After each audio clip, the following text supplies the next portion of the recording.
अस्सलामु अलैकुम वरहमतुल्लाहि वबरकातुहू। अज़ीज़ तलबा, मैं मोहम्मद शहज़ाद ख़ान आप तमाम ही का अपने इस चैनल एस के एजुकेशन में तहे दिल से इस्तकबाल करता हूँ।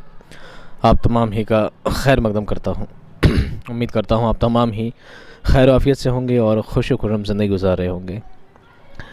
अज़ीज़ तलबा, आज मिर्ज़ा गालिब के ख़ुतूत आपका चैप्टर 1 जो है उसके सवालात और जवाबात लेकर हाज़िर हुए हैं। आइए इनको देखिए और समझिए। मुश्किल सवालात और जवाबात। सवाल नंबर 1, दूसरा जन्म हमको मिला, इससे गालिब की क्या मुराद है? इसका जवाब है 1857 ईस्वी के हंगामों में अंग्रेज़ों ने दिल्ली के बाशिंदों पर तरह तरह की जुल्म व ज़्यादती की, बेगुनाहों को फांसी चढ़ा दी, कत्ल व गारतगिरी हुई। इन हालात से मजबूर होकर लोग दिल्ली छोड़कर दूसरे इलाक़ों में चले गए।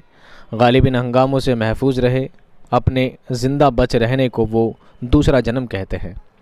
ठीक है, गालिब ने दूसरा जन्म किसे माना है कि वो हंगामों में बच गए, झगड़ों में बच गए, अपनी जान को बचा पाए, इसी को उन्होंने दूसरा जन्म इस ख़त में कहा है।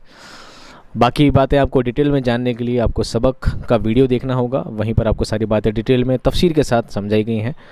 सवाल जवाबात में आपको हर एक बात वापस दोहराना मैं मुनासिब नहीं समझता और आपका वक्त ज़ाया करना नहीं चाहता। अगर आपको सबक से रिलेटेड सारी बातें जाननी हैं तो आप सबक वाला वीडियो देखें, तसल्ली से आराम से देखें। हर बात को बड़ा वाज़ेह तौर पर एक एक लफ्ज़ ब लफ्ज़ आपको उसमें समझाया गया है। यहाँ पर आपको सिर्फ सवाल जवाब ही बताए गए हैं। सवाल नंबर 2, मुफस्सिल हाल लिखते हुए डरता हूँ, गालिब ने ये बात क्यों लिखी है? जवाब, गालिब ने ये बात इसलिए लिखी है कि उन दिनों दिल्ली शहर में अंग्रेज़ों ने अपने मुखबिर चारों तरफ छोड़ रखे थे, जो इस बात की ख़बर अंग्रेज़ों को देते थे कि कौन उनके ख़िलाफ़ है और कौन उनका हिमायती। अगर गालिब ख़त में 1857 ईस्वी की तफसीलात लिखते और उसका पता अंग्रेज़ों को चल जाता तो उन्हें नुकसान पहुँचता। इस डर से उन्होंने ये बात लिखी है। ठीक है, अंग्रेज़ों को उनका पता ना चल जाए, क्योंकि अंग्रेज़ों ने मुखबिर छोड़ रखे थे, इसलिए उन्होंने कोई भी बात इस तरह की ख़त में नहीं लिखी थी। सवाल नंबर 3, इस फितना व आशोब में मैंने किसी मसलहत में दखल नहीं दिया, इससे आप क्या समझते हैं? गालिब ने लाइन क्यों लिखी थी? इसका जवाब है, गालिब 1857 ईस्वी के हंगामों में किसी भी एतबार से शरीक नहीं हुए, घर में बैठे रहे और जो कुछ होता रहा उसे देखते रहे, और ये सब उन्होंने अपनी जान बचाने के लिए किया। अगर वो किसी भी तरह हिस्सा लेते तो अपनी जान गंवा बैठते। 1857 का हाल कुछ ऐसा था। सवाल नंबर 4, घर के घर बेचिराग पड़े हैं, इसका क्या मतलब है? जवाब, इसका मतलब ये है कि 1857 ईस्वी के गदर के बाद लोग अपने घरों को छोड़कर दूसरे इलाक़ों में चले गए थे। घर खाली थे और वहाँ चिराग जलाने वाला कोई न था। मतलब मकान तो थे लेकिन मकी न थे, यानी उन घरों पर वीरानी छाई हुई थी जो उनकी वीरानी की दास्तान बयान कर रहे थे। ठीक है, 1857 का जो प्रथम स्वाधीनता संग्राम हुआ था उसमें क्या हुआ था?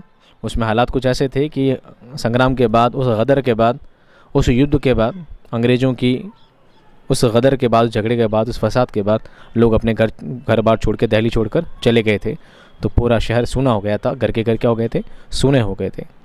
सवाल नंबर 5, मुजरिम सियासत पाते जाते हैं, गालिब ने इस जुमले में क्या कहना चाहा है? जवाब है, इस जुमले में गालिब कहना चाहते हैं कि 1857 ईस्वी के हंगामों में जिन लोगों ने अंग्रेज़ों के ख़िलाफ़ आवाज़ उठाई थी उन्हें कत्ल कर दिया गया या सख्त सज़ाएं दी। ऐसे लोगों को कैद खाने में डाल दिया गया। वैसे सियासत का मतलब राजनीति होता है, लेकिन यहाँ पर सियासत का मतलब सज़ा पाना है। ठीक है, अमली काम। सवाल, इस ख़त की रोशनी में गालिब के ज़माने पर एक नोट लिखिए। यह ख़त किस टाइम में लिखा गया है, किस हालात में लिखा गया है, उन सब बातों को आपको वाज़ेह करना है, एक मुख्तसर नोट लिख के समझाना है। जवाब क्या लिखेंगे? देखिए, गालिब ने यह ख़त 5 दिसंबर 1857 ईस्वी को अपने शागिर्द, अपने शिष्य मुंशी हरगोपाल तफ्ता के नाम लिखा था। ये वो ज़माना था जब अंग्रेज़ पूरे मुल्क पर काबिज़ हो चुके थे। मुग़लिया सल्तनत ज़वाल पजीर हो चुकी थी। अंग्रेज़ ऐसे लोगों को चुन चुन कर मार रहे थे जिन्हें बादशाह का वफ़ादार समझा जाता था। गालिब के लिए ये ज़माना बहुत सख्त था। उनके बहुत से दोस्त मारे जा चुके थे, बहुत से दिल्ली छोड़कर चले गए थे।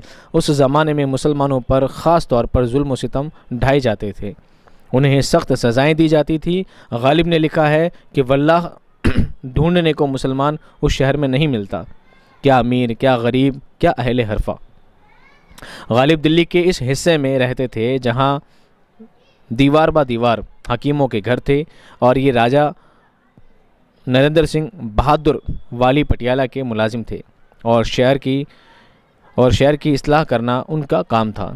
चुनांचे राजा ने उनकी हिफाजत के लिए सिपाही मुकर्रर कर रखे थे, इसलिए कूचा महफूज रहा। गालिब चूँकि लाल किले से वाबस्ता थे और अंग्रेज़ लाल किले के मुलाजमीन नौकरों पर ख़ास तौर पर सख्ती बरत रहे थे, उन्हें कैद में डाल दिया जाता था या सूली पर चढ़ा दिया जाता था। चूँकि गालिब शायर की हैसियत से बहादुर शाह ज़फ़र और उनके शहज़ादों के कलाम पर इस्लाह देते थे, लाल किले के दूसरे कामों से उनका कोई ताल्लुक़ न था, इसलिए वो महफूज रहे, बचे रह गए। वरना बड़े बड़े जागीरदार अमीरों और रईसों को अंग्रेज़ों ने पकड़कर बुलवा लिया।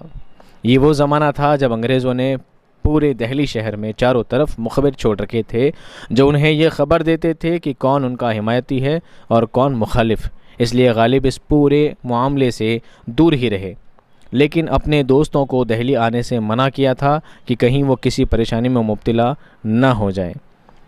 इस ख़त को गौर से पढ़ा जाए तो ये बात भी वाज़ेह हो जाती है कि गालिब के ख़ुतूत सिर्फ़ उनकी ज़ाती ज़िंदगी ही की अक्कासी नहीं करते, उनके ज़माने के समाजी माहौल और सियासी हालात के बारे में भी निहायत कारआमद मालूम फ़राहम करते हैं। ठीक है, ये हो गया इसका मुख्तसर नोट। सवालात जवाबात आपको सिर्फ देखने हैं, पढ़ने हैं और समझने हैं। अगर सबक को ढंग से पूरा समझना है, सबक की हर बात को गहराई से जानना है, तो आपको सबक वाला वीडियो देखना है और उसे ध्यान से समझना है। अगर आप पहले उस वीडियो को देख लेंगे, समझ लेंगे, उसके बाद अगर सवालात जवाबात देखेंगे तो आपके लिए काफ़ी आसान होंगे।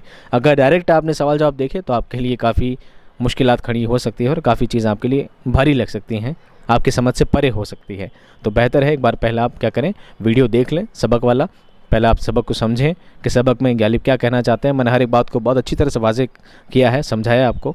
उसके बाद आप सवाल जवाब देखेंगे तो आपको काफ़ी आसान लगेंगे। ठीक है, मिलता हूँ आपसे नेक्स्ट वीडियो में, तब तक खुश रहिए, आबाद रहिए, खुदा हाफिज़।